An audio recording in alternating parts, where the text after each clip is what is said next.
Okay, let's talk about the effects of group interaction. Okay, the key term here is group polarization.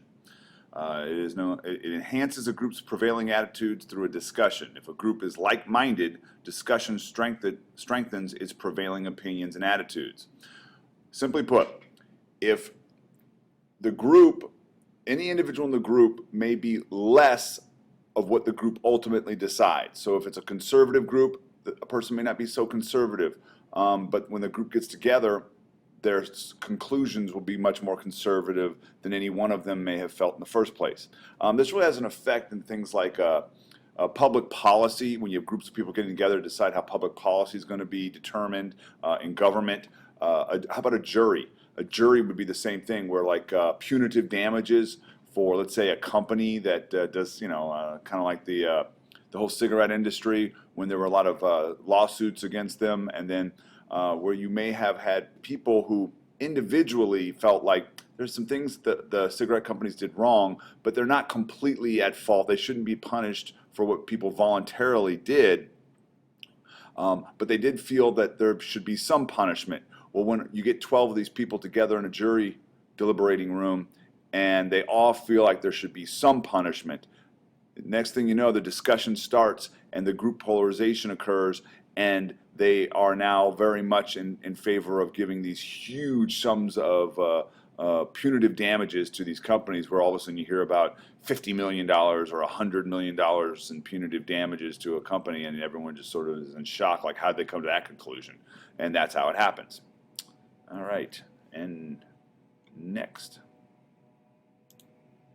Groupthink, similar to the last term, but a little bit different.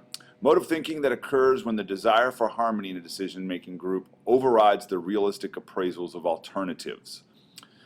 And these are 4 examples. I think the attack on Pearl Harbor was, it was a, like I said, it was the Japanese had high command had decided that it would be a good idea to do this, that they thought that perhaps by striking first at the U.S. forces and crippling our naval fleet, we would be unable to stop them from, basically they wanted to invade Australia and that whole area around there, which is a lot of natural resources and a lot of oil wells. And so the idea was strike first. And of course they were allies, the Japanese were allies with the Germans, and the Germans favored this idea as well, because they were always very concerned that the U.S. was going to get involved in World War II before we were in. But what it basically did was we weren't involved, we were trying to stay out of it, and basically it was a really bad idea on the part of both the Germans and the Japanese to come to this conclusion, because it sort of like was poking the big grizzly bear. They poked us, and then we got in, and the rest is history. We were the reason many people believe the Allies won the war. I don't like what I just said. In groupthink, you have basically a desire for harmony or conformity in a group results in an irrational or dysfunctional decision-making outcome. Just a bad idea. And so in the Kennedy and Cuban Missile Crisis, what you had here was, first of all, it's more the Bay of Pigs. It is the year before the Cuban Missile Crisis. Kennedy thought, when he got into office, there was a plan by the Eisenhower administration to go into the Bay of Pigs in Cuba, and there was an idea that presented by the CIA that the Cubans were very, very poorly trained and not prepared. And no one really wanted to question this because I guess when people brought up, when there were people who questioned it in the decision-making group, they were ignored and sort of looked at as, in the world of politics as, what are you, crazy? And so they started to censor themselves and not really make too much of a fuss. So then you had everybody who had questions about the plan not say something, and ultimately everybody felt like, oh yes, this is a good idea. They attacked, and the Bay of Pigs was a disaster.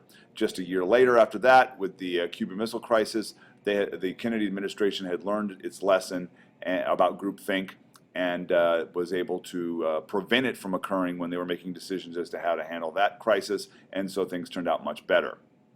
All right, moving on.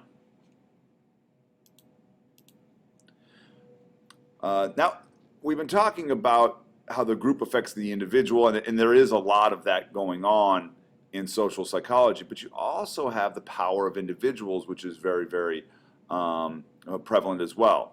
The power of social influence is enormous, but so is the power of the individual. Nonviolent fasts and appeals by Gandhi led to the independence of India from the British. So basically, Gandhi was able to sort of, in a way, use a very, very simple, non-aggressive method to get a group of people to change their way of thinking about themselves.